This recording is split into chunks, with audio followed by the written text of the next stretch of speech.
It's late at night, and you're in store for a long drive.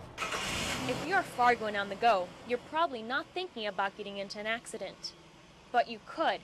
And if you're hurt and stranded in North Dakota's countryside, right now you have access to quality medical care. But Congressman Earl Pomeroy says that could change if Congress doesn't act soon. He's sponsoring a health care bill that would make sure rural hospitals continue to get the same amount of Medicare payments as urban hospitals.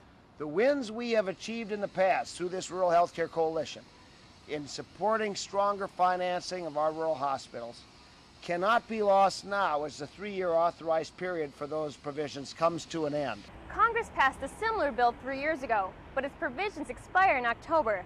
Now Representative Pomeroy is trying to beat the clock because if the bill fails, North Dakota's rural health care system loses nearly $11 million.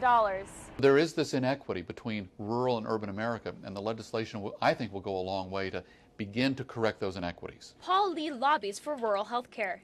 He says it costs as much to care for people in the country as it does in big cities. A hospital has or needs a new CT scanner. It costs the same amount of money to buy that equipment in North Dakota as it does in New York City. But the hospitals in North Dakota are paid less.